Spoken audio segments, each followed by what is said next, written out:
నిలుపగలిగే యోధులే రమ్మా. ఒక వాడకి పరిమితమా అంబేద్కరుడు, ప్రతి వాడికి హక్కులను పంచిన వాడు. తను రాసిండు రాజ్యాంగం దేశం కోసం, తను చేసిండు పోరాటం అందరి కోసం. తను రాసిండు రాజ్యాంగం దేశం కోసం, తను చేసిండు పోరాటం అందరి కోసం. చీకటిని తరిమేసి వెలుగైనాడు. జై భీమ్ జై భీమ్ జనగుండె నినాదం, అందరం ఒకటై గెలవాలి సమాజం. జై భీమ్ జై భీమ్ ఒక యుద్ధ నినాదం, అందరి కోసం గది పోరు ప్రవాహం.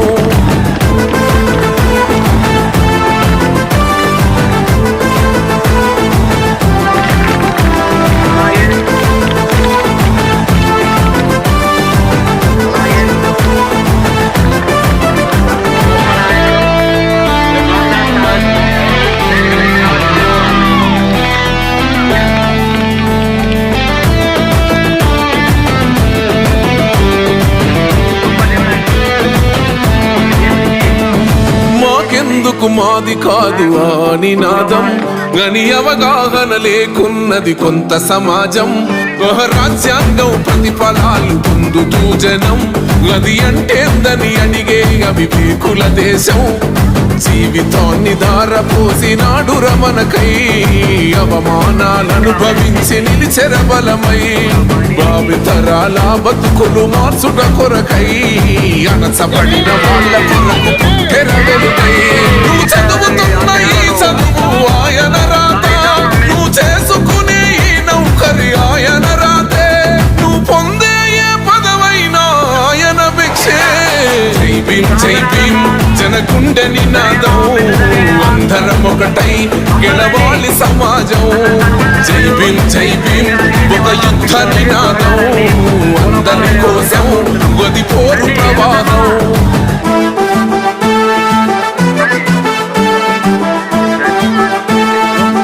మరి యూత్ చాలా ఉత్సాహంగా పనిచేస్తూ అంబేద్కర్ ఆశయాల్ని ముందుకు తీసుకువెళ్లాల్సిన అవసరం చాలా ఉంది. సో ఎవరికి ఇంతకుముందు కూడా వచ్చినప్పుడు కూడా చాలా ప్రపోజల్తో ఆ పుస్తకాలను నేను చదువుతున్నాను కాబట్టి ఈరోజు చాలా విస్తృతమైనటువంటి పోరాటము, విస్తృతమైన ప్రచారం చేయాలని కంకణం కట్టుకొని, ఎందుకంటే దీంట్లో ఉన్నటువంటి అంబేద్కర్ గారిని చదవగలిగితే దీంట్లో ఉన్నటువంటి స్వేచ్ఛ, సమానత్వము, సంభ్రమాచర్యము, ఇది భారత రాజ్యాంగంలో మన కోసం ఆయన రాసిన భారత అక్కడి అభివృద్ధి. ఎందుకు ఈ ఊర్ల నుంచి ఈ ఎస్సీ కాలనీ నుంచి ఉద్యోగస్తులు, ఎందుకు ఇక్కడ నుంచి టీచర్లు ఎందుకు రావడం లేదు ఈ ఊరు నుంచి, ఈ ఎస్సీ కాలనీ నుంచి? అంటే ఒక విధంగా ఏమవుతుందంటే, ఒక ఇంటరు డిగ్రీ చదివిన తర్వాత అక్కడితో ఆగిపోవడం మొదలు పెట్టేసినారు. ఆ ఇంటరు డిగ్రీ వయసు, యుక్త వయసు వచ్చేసరికి ఈ యొక్క సెల్లులకి అట్రాక్ట్ అవ్వడము. రెండవది వచ్చేసి ఈ ఆర్థిక ఆ చదువులో అంటరానితనాన్ని అనేక రకాలుగా అంటరానితనాన్ని ఎదుర్కొన్నాడు ఆయన. ఆ ఎదుర్కోవడంతోనే నా జాతి అంటరానితనముతో అనేక అవమానాలు భరిస్తుందని గమనించి ఉన్నత విద్యను అభ్యసించడంతోనే, ఉన్నత చదువులు చదవడంతోనే భారత రాజ్యాంగానికి నిర్మాతగా ఆయనను ఎంపిక చేయడం జరిగింది. గాంధీ మహాత్ముడు చదవలేదు, నెహ్రూ చదవలేదు, పొట్టి శ్రీరాములు చదవలేదు, ఎవరు చదవలేదు. ప్రపంచంలోనే, మన భారతదేశమే కాదు ప్రపంచంలోనే ఎక్కడ కూడా, ఏ దేశంలో కూడా అంబేద్కర్ చదివినంత చదువు ఎవరు చదవలేదు. కాబట్టి ఆ రోజు కూడా ఈయన అంటరాని వాడనే గమనించి చాలా రకాలుగా ఆలోచన చేసి, ఎవరు రాజ్యాంగాన్ని రాసేటువంటి శక్తి లేకపోవడంతోనే అంబేద్కర్ గారికి ఆ రోజు భారత రాజ్యాంగ నిర్మాతగా బాధ్యతలు అప్పగించడం జరిగింది. ఒకప్పుడు ఇది రాసిపెట్టారు 2000 సంవత్సరాల మీరు ఈ పని చేయాలని చెప్పేసి. మరి ఆ పనులే మనం ఇంకా చేస్తున్నాం. ఇప్పుడు ఆత్మకూరు కానీ, కర్నూలు కానీ, పెద్ద పెద్ద నగరాలు కానీ రోడ్లు ఊడ్చేది ఎవడు? ఆ రోడ్ల మీద చచ్చిపోయిన పందినో లేకుంటే బరగొడ్డునో ఎత్తకపోయేది ఎవరు? మనమే ముట్టుకోగలుగుతున్నాం. ఎందుకంటే ఎప్పటి నుంచో ఆ పని చేస్తున్నాం. ఒక బీసీ కానీ ఒక రెడ్డి కానీ ఒక కమ్మ కానీ వచ్చి ఆ బరగొడ్డును పట్టుకొని బయటికి ఈడుస్తాడా? ఎందుకు మనమే ఎందుకు ఈడ్చాలి? మనం ఆలోచించడం లేదు ఇదంతా.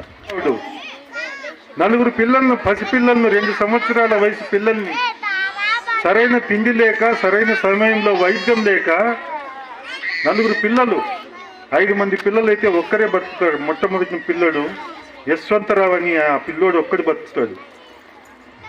మిగతా 4 పిల్లలు రమేష్, గంగాధరు, ఇందు అని ఒక అమ్మాయి, తర్వాత రాజరత్నం. ఈ 4 వెలివాడల మాత్రమే వెలిసెర బొమ్మ, ప్రతివాడన నిలుపగలిగే యోధులేనమ్మా. ఒక వాడకి పరిమితమా అంబేద్కరుడు, ప్రతివాడికి హక్కులను పంచిన వాడు. తను రాసిండు రాజ్యాంగం దేశం కోసం, తను చేసిండు పోరాటం అందరి కోసం. తను రాసిండు రాజ్యాంగం దేశం కోసం, తను చేసిండు పోరాటం అందరి కోసం. చీకటిని తరిమేసి వెలుగైనాడు.